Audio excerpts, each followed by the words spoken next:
Joe, good to talk to you, my man.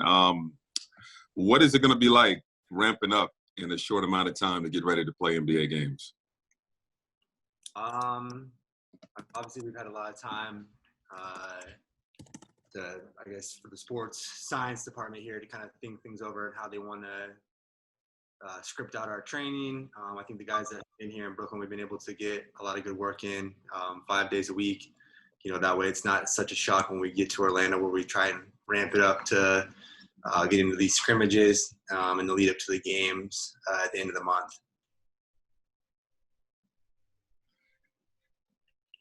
Hey, Joe. It's Brian Lewis. Can you hear me? What's up, Brian? Okay. I am curious. I take it you stayed in Brooklyn throughout most of this pandemic period that we've been in? Yep, I've been in Brooklyn pretty much the entire time. Okay. Well, hopefully you and yours are well. That's first and foremost. Considering that you are, these are important games that are coming up and you guys have a chance to go into the playoffs, even shorthanded, and do some big things, but you're also a free agent at the end of the year. How did you, I guess, weigh with your own personal situation, how comfortable you were taking part in this restart and taking part in this playing when you consider,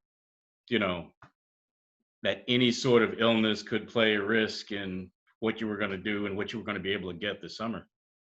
Yeah, I mean, it's obviously stuff that, you have to think about and discuss, but, for me at the end of the day, it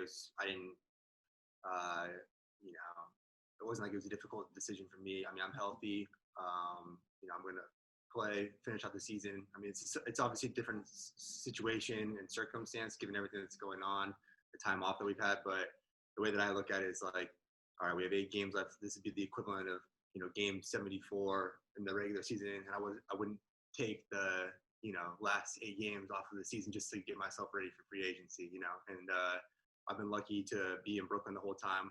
Like I mentioned earlier, where, we're working out, relatively hard, where, again, it's not going to be such a shock to the body to turn around and, start ramping things up in Orlando and getting ready for some of these games. Thank you.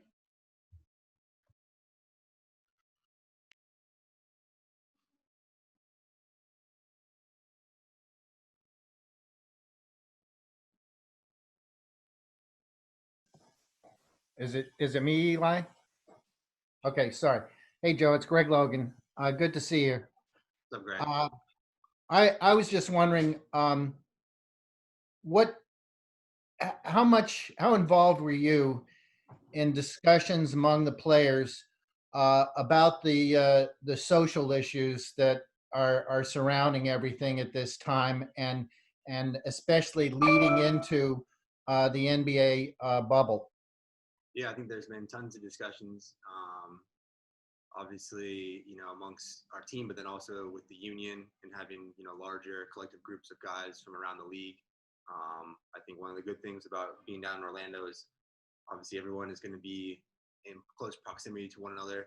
And instead of doing, 80, 90 person Zoom call to kind of have your discussion as to what you want to do, to enact some real change with these social issues going forward. You can do it, at a dinner table where guys are actually interacting with one another in person. I know that a lot of guys that are going to be in Orlando are excited about that.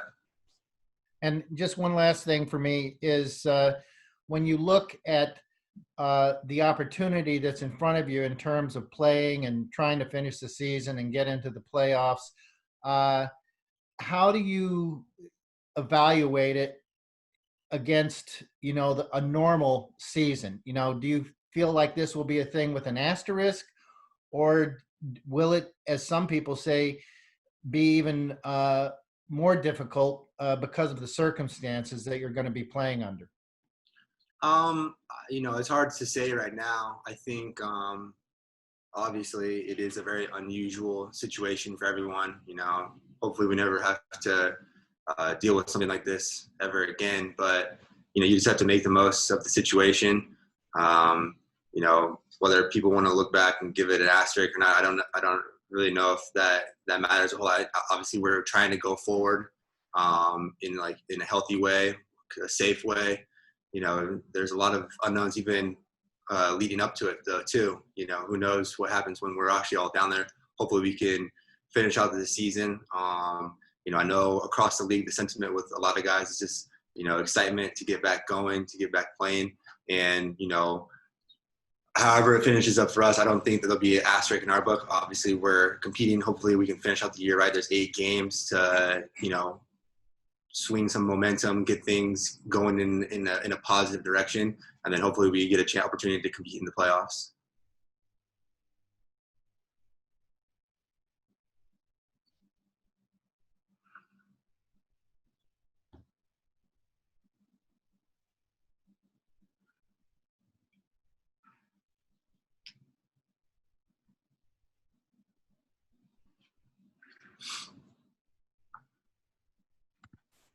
Hey, Joe.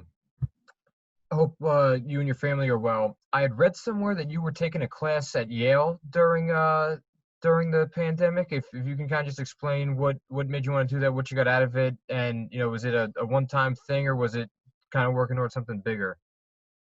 Yeah, it was just a one-time thing for me. I mean, I just use the platform Coursera.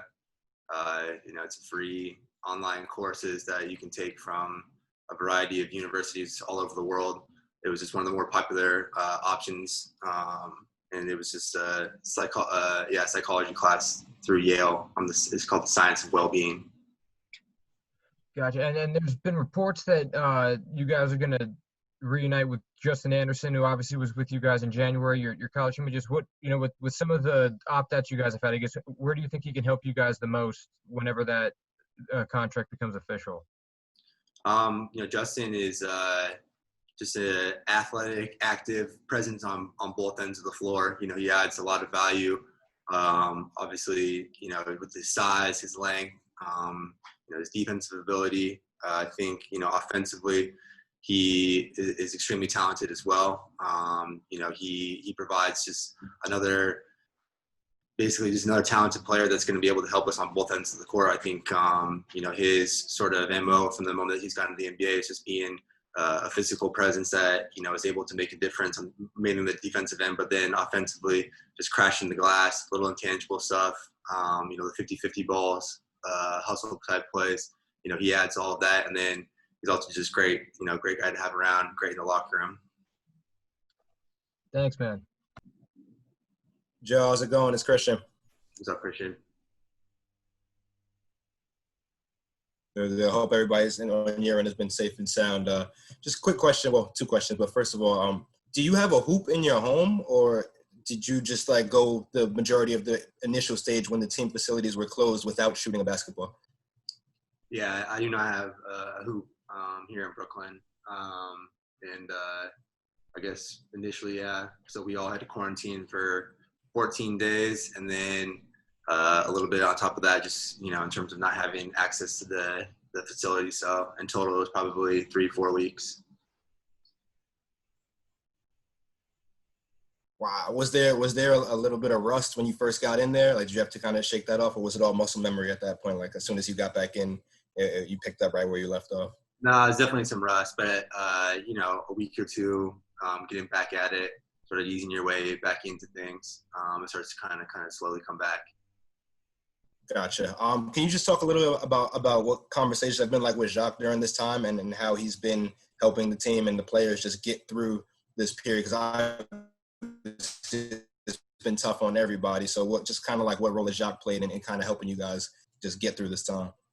I think, JB's been great in just the sense that, he's trying to, make the most of the situation, treat everything as normal as possible in terms of making sure guys are prepared when we got to get back and playing, making sure guys are developing the right way, kind of just maintaining constant communication with people, especially early on when we're not able to get into the facility. Here as of late, it's been a lot easier because he's been around, but even the lead up to that, there was a number of just different Zoom calls where he was just, checking in, making sure guys were good, mentally, doing stuff, keep their bodies right when we weren't able to get in. But then obviously now it's kind of gotten back a little bit to normal where, he is conducting things in a manner that's similar to what off-season workouts would be like.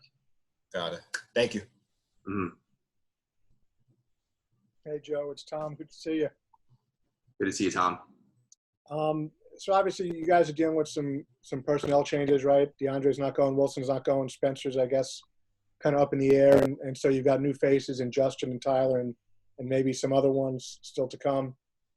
What's the challenge in kind of incorporating some new guys in what is already kind of a really unique situation?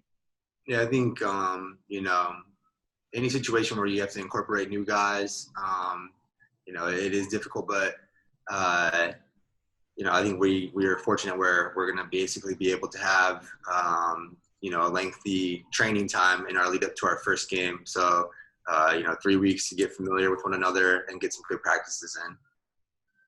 And then go back a little bit. How long have you been able to do kind of some of these individual workouts and how have things changed now that we're getting to the point where you can have some more players in the building? What do workouts look like for you guys right now? Workouts right now, we have, it's still primarily individual stuff. It's typically just you with a couple of coaches.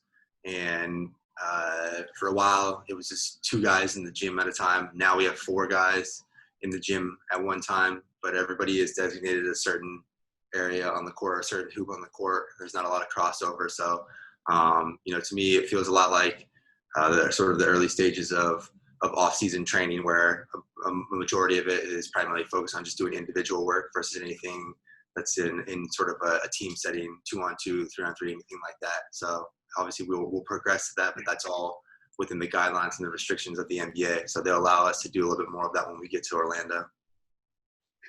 Thank you, Joe. Yep.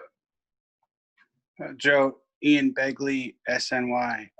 Thanks a lot for doing this, first of all, and also glad you and your family are well. Just wondering, you mentioned earlier that the decision that you made to play was an easy one, even though you're entering free agency. I think Davis Bertans decided not to play because of that situation. Not sure if there were any others who did that. Did anyone around you say, like, hey, you might want to think about this? Did you give it a second thought, or was it as easy as, I'm healthy, I want to play? Yeah, for me, my decision was pretty simple. I didn't really have a lot of people that were suggesting to do one thing or another. Obviously you talk with your agent about it a little bit, but at the end of the day, I didn't even really think twice about it. So I wasn't like I was having these discussions a lot. As long as I was, healthy, feeling comfortable with the situation, I'm going to go down and play. Thank you. Yep.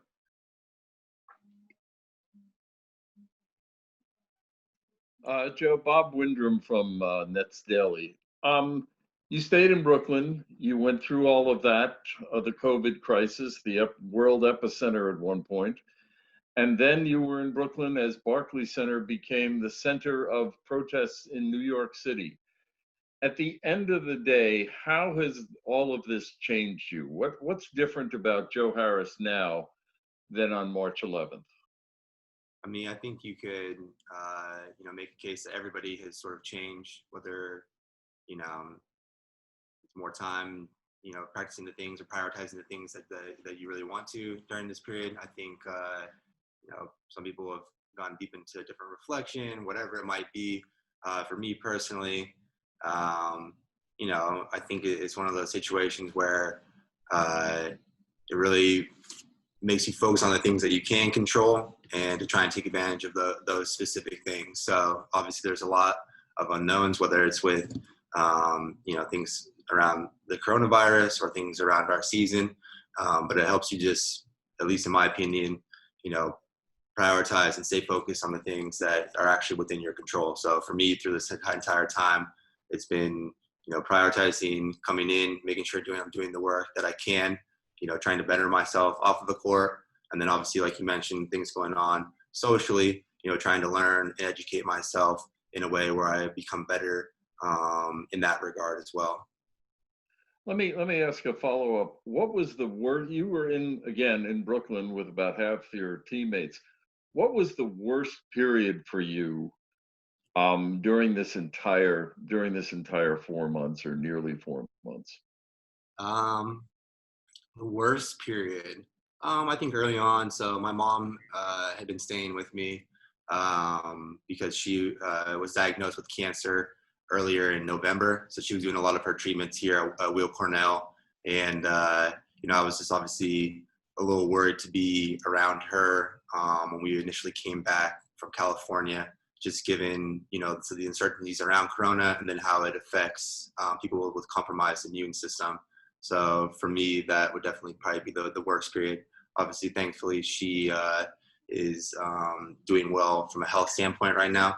But that was probably my biggest concern, and the worst period for me was just having to worry about all that initially. Thank you, and good luck to you and her. Thank you. Last question, guys.